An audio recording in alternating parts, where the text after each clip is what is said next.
여러분 안녕하세요, 블랙입니다. 지난 영상에서 제가 골드에 대해 여러분께 설명을 드렸습니다. 그리고 영상 마지막에 이런 이야기를 드렸었죠. 골드가 장기적으로 봤을 때 좋을 것이지만 현재 단기적으로 큰 상승이 나온 상황이기 때문에 골드보다 더 살만한 자산을 여러분께 소개시켜 드린다고 했습니다. 그런데 답은 이미 나와 있죠. 썸네일을 보시면 배트맨의 뒷배경에 비트코인이 있습니다. 네, 바로 비트코인입니다. 여러분, 제가 금을 좋아한다는 사실은 다 아실 거라 봅니다. 그런데 비트코인을 훨씬 더 많이 좋아합니다. 실제로 4년 전 코로나 경제 위기가 터지면서 비트코인이 1000만원 아래로 내려가자 과감하게 큰 베팅을 하였고, 이 경험을 바탕으로 AI도 모르는 부의 비밀이라는 책을 작년에 출판하기도 했습니다.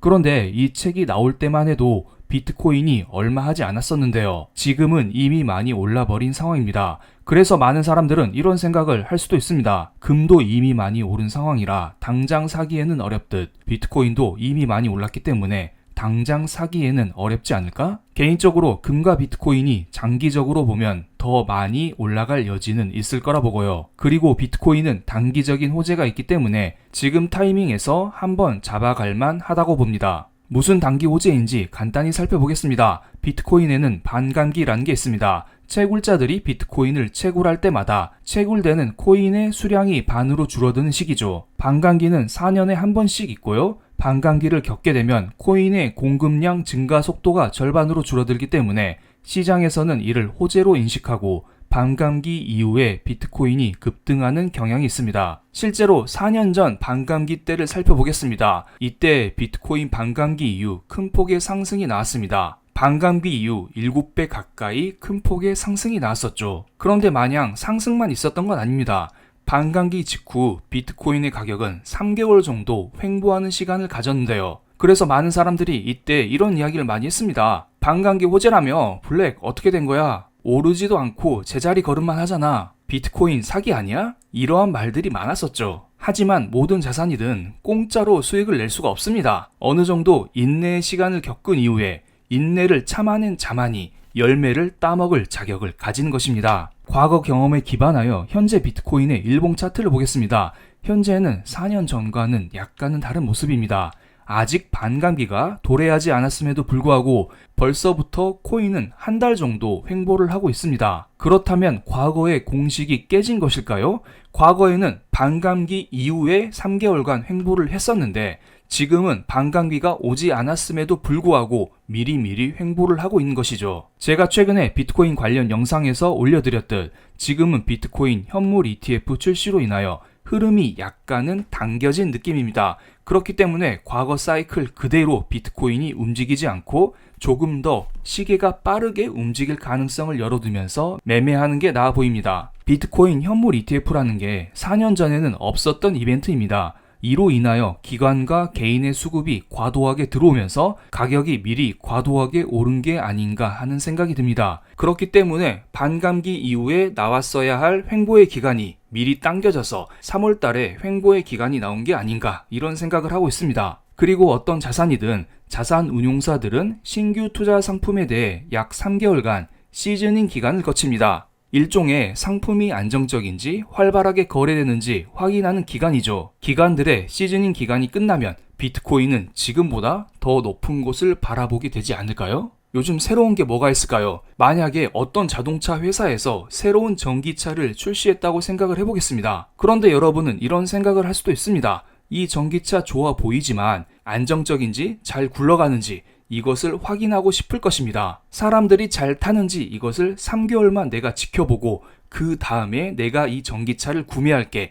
이것과 비슷하다고 보시면 됩니다. 4월 11일이 비트코인 현물 ETF가 출시된 지 3개월이 되는 날입니다. 그리고 현재 기준으로 4월 19일은 4년에 한 번씩 돌아오는 비트코인의 반감기입니다. 이런 호재들을 맞이하여 비트코인이 한 번 더 도약할 수 있는 단기성 이벤트는 충분히 되지 않을까요? 솔직히 미국 정부가 국채를 계속 발행하면서 빚으로 경제를 성장할 수밖에 없는 상황이고 이 때문에 금과 비트코인이 계속 오르는 것은 당연하다고 봅니다. 그렇기 때문에 각자의 관점에 따라 금과 비트코인을 사 모아갔으면 합니다. 워런 버핏처럼 조금 더 안정주의자이고 비트코인에 대해서 거부감이 있으신 분들은 금을 사 모으시면 될 것 같고요. 비가 오나 눈이 오나 비트코인만 사고 있는 마이크로스트래티지의 회장 마이클 세일러와 성향이 비슷하신 분들은 비트코인을 사면 됩니다. 전 세계 글로벌 자산의 시가총액을 비교해 보겠습니다. 골드가 1등에 위치해 있고요. 비트코인이 10등에 위치해 있습니다.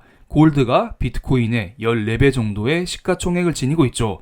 만약에 이 둘 다 좋다면 시가총액이 적은 게 더 많이 오를 여지가 있지 않을까요? 그래서 이것을 미리 한 월가의 큰손들은 비트코인을 꾸준히 모아가고 있습니다. 1월 11일 비트코인 현물 ETF가 승인됐죠. 그리고 세계 최대의 자산운용사 블랙록의 비트코인 현물 ETF가 2달 만에 약 20만 개의 비트코인을 사들였습니다. 이것은 제가 방금 소개시켜드린 세계 최대 비트코인 보유 기업으로 알려진 마이크로스트래티지가 보유한 19만 3천 개보다 더 큰 규모죠. 참고로 이것은 3월 달에 나온 기사입니다. 그렇기 때문에 블랙록이 보유한 비트코인은 지금보다 더 많이 늘어나 있지 않을까요? 그리고 블랙록은 비트코인만 매집하는 게 아닙니다. 비트코인을 비롯한 암호화폐 시장을 아예 싹쓸이할 계획이죠. 현재 비트코인뿐만 아니라 이더리움 ETF의 상장도 준비하고 있습니다.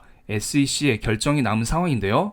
지금 당장 승인되지 않을지라도 연내에는 여차여차 승인이 되지 않을까요? 만약에 이더리움 ETF가 승인된다면 솔라나, 아발란체, 체인링크 이렇게 시가총액이 큰 자산들의 ETF도 출시될 것으로 보입니다. 그리고 요즘 미국 재무부에서 국채를 꾸준히 발행하고 있습니다. 그런데 이 국채를 그냥 놔뒀다 뭐 할까요? 이러한 국채를 토큰화시켜서 거래하게 된다면 수수료 장사를 더 할 수 있지 않을까요? 그래서 JP모건 블랙록은 국채를 통해서 수수료 장사에 손발을 걷어붙이고 나서고 있습니다. JP모건은 작년에 미국 국채와 같은 수조 달러 규모의 자산을 토큰화하여서 디파이 풀로 활용할 계획을 발표했고요. 그리고 올해 3월 달에 블랙록은 비들이라는 첫 국채 토큰화 펀드를 이더리움 블록체인 상에서 출시할 준비를 하고 있다고 밝혔습니다. 그냥 대놓고 이들은 국채와 같은 자산을 토큰화 시켜서 수수료 장사를 하겠다 이런 것을 밝힌 것입니다.